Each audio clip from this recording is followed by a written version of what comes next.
Hi, my name is Michael, and today I want to talk about Samizdat. This was a grassroots peaceful protest against censorship in the Soviet Union. Basically, it was a way to publish censored literature and hand it out to readers. Censorship was a big issue during the Soviet Union, and there was a lot of Russian classics at the time that were censored and may have been lost if it wasn't for Samizdat. Books by Alexandra Solzhenitsyn and even Dr. Zhivago and the Master and Margarita were all heavily censored.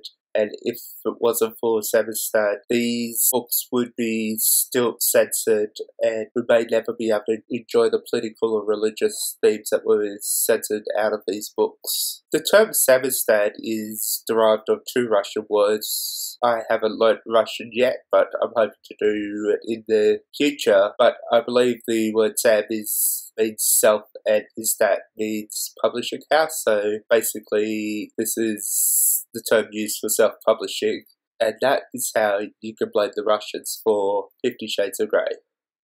The reason why I talked about Samizdat earlier is because the Master and Margarita was heavily censored, and it is useful information when trying to understand this book.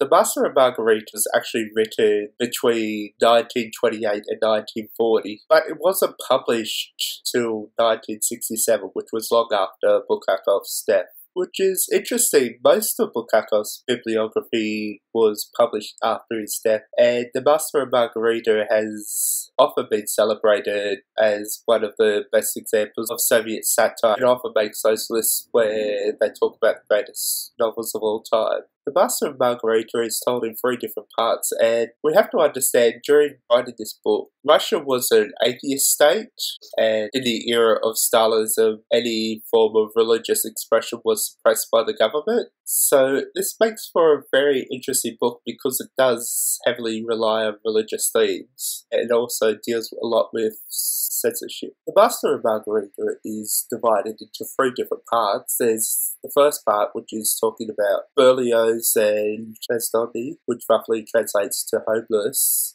who are having a conversation in front of a pond in Moscow when a mysterious professor approaches them and strikes up a conversation. This professor actually turns out to be Satan, and they start talking about the existence of God, and the professor goes on to tell a story about Pontius Pilate. Another part of the book is to do with the Master and Margarita. The Master is trying to write his own novel about Pilate, and Margarita is his lover. And the third is actually the Master's book, which has been rejected by a few publishers, and this is his life work. He's put his heart and soul into this book, and people have accused him of Pilatism for this book.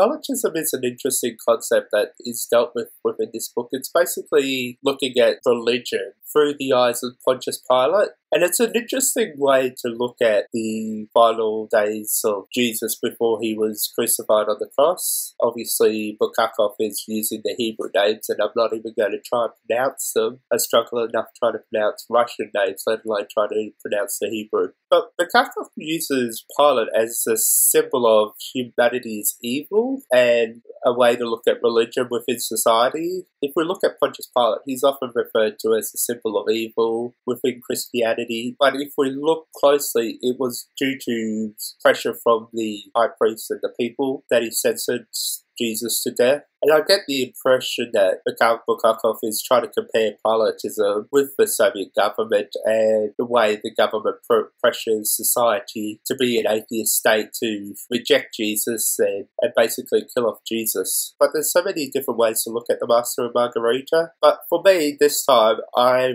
really got into the themes of censorship and religion, and I really enjoyed that aspect of the book. I like how Pontius Pilate was a symbol of society and the pressures put on him to kill off Jesus. This was a very interesting way to look at life and look at religion.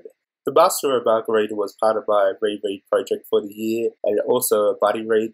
The first time I read Master and Margarita, I used a translation that I didn't enjoy, but this time I read the Hugh Aplin translation. I really enjoyed how he translated this book, and I got so much out of it. There is so much to talk about with this book, and it can be confusing. The magical realism can get really difficult to talk about, but I just wanted to focus on the censorship of religion. But if you have read The Master and Margarita, please, let's talk about it in the comments below.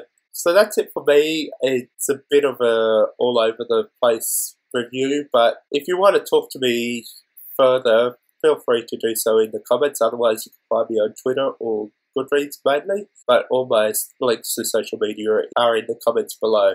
Thank you for watching.